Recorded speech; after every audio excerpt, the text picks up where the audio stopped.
I thought today we would talk a little bit about what I got and what I'm gonna do. Both of these hammers are 25-pound little giants. They are in what I would consider to be terrible condition. But what are they? Both of these represent opportunity to me. Opportunity not only for me to get something from out in the wild, bring it back and restore it, but also opportunity for me to sell it to someone who's going to use it and put it back into work.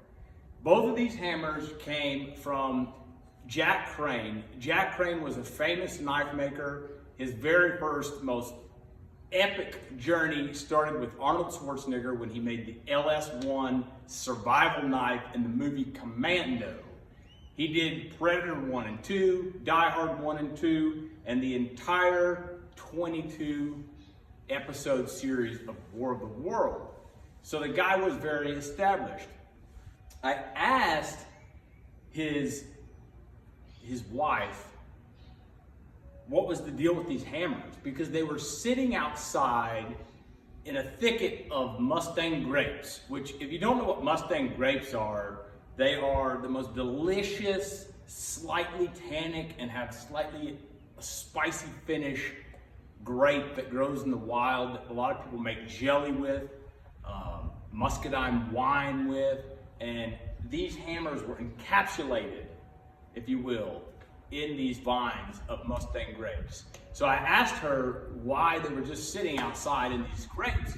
And she said, quite simply, Jack always said that he loved to look at them, which is enough for me. They were his, he bought them, he loved to look at them, so that's where they sat for 30 plus years. Let's fast forward to today. I'm gonna share with you pictures on the Instagram there of where they were, how they were found, and all that kind of stuff. But today, let's go over what it is that I'm gonna have to do to these hammers to bring them back to life.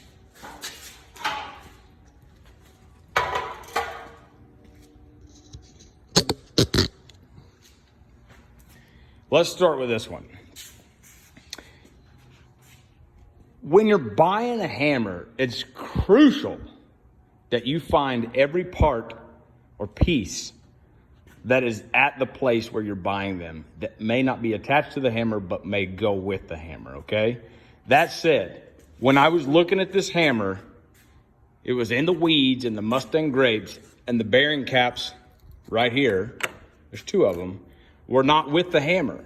They were actually inside the building, okay? But these are critical, very critical pieces to the hammer. This is what keeps the shaft when it's spinning from coming out of the hammer and going crazy, okay? So this hammer is, like I say, in very challenging condition. The ram itself is extremely wallowed out, so this will have to be drilled, new bushings put in, so that these linkage arms for the toggle arms will fit. The toggle arms themselves are egg-shaped. This is supposed to be a round hole, so this will have to actually probably just be replaced. I may be able to drill and bush that one, but the problem over here is that this one has been broken and repaired several times, and I will never send a hammer out like that. So this one will need new linkage arms, new pins. It'll need the ram drilled and bushed. It'll have to be resurfaced on the back, check for tolerances. This right here is called the crosshead. The crosshead will have to have these removed, new pins made, drilled, bushed, make sure that it's good. The pitman, which is this part here that swings when the hammer's going, is, let's see if I can open this, is most likely also egg-shaped and probably will just need to be replaced altogether. Somebody's already done it. Actually, I think these newer styles came with us. This doesn't look bad, so I'll check the tolerances here. It'll definitely go into a vat of evaporust to have the rust removal process done. Let's check the, oh, I almost knocked myself out. This is the sow block that holds the anvil die, if you will. It's been broken. What I can do here, thankfully, is remove this key, this wedge, and replace this all together. Now, this piece by itself, without the anvil dies, is like $930. So, you know, it's not something that you want to do, but in this situation, it's probably going to be the best option, okay? I also see that there's a little bit of a hunk missing right here. That's okay. Doesn't really affect the hammer, but I'm sure that the ram came up and hit that, okay? So, I'll have to pour new Babbitt, top and bottom in this, new Babbitt in the clutch. I'll have to remove this clutch collar and redo it. I drill these little nipples here and tap them and put grease zerks in there so that I can grease these hammers. It'll have to have new clutch blocks. The spider, I'll go ahead and remove the spider, reset everything, and check tolerances on the shaft to make sure that it is within the proper tolerances. Probably have to make a new treadle pin down there. The treadle looks fairly okay by itself, so it'll just get de-rusted. The treadle linkage will be replaced, and that spring is not appropriate, so it will go away altogether. The clutch fork has been broken and repaired. I'll have to probably just buy a new one of these, which is perfectly fine. You can see on the back side of this, part of the repair. This is also missing the ram guides themselves and the hardware, which is a relatively expensive thing to buy, but that's okay because at the end of the day, these things are worth bringing back to life. Let's go to this hammer. This hammer is in what I would consider to be worst case scenario. This is somebody's interpretation of a repair along with this.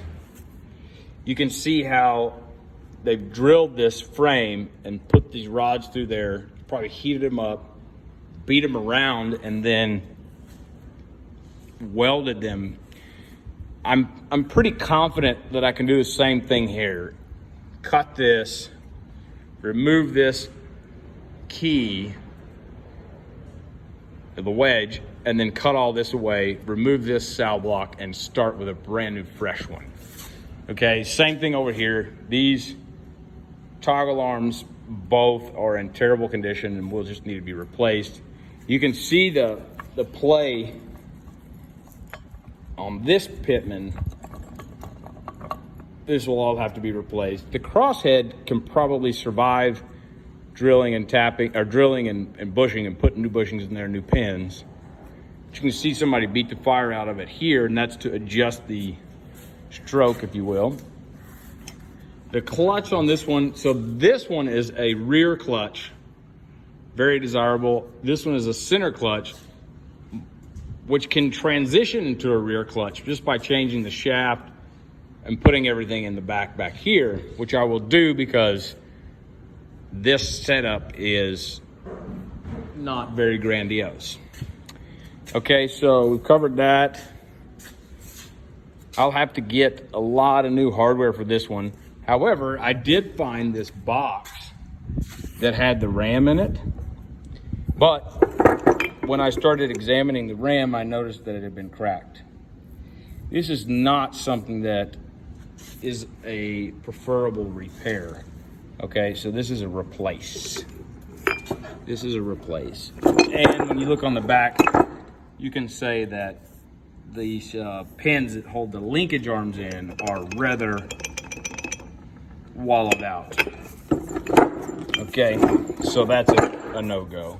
Here's the ram guides for that hammer, which thankfully seem to be in pretty good shape.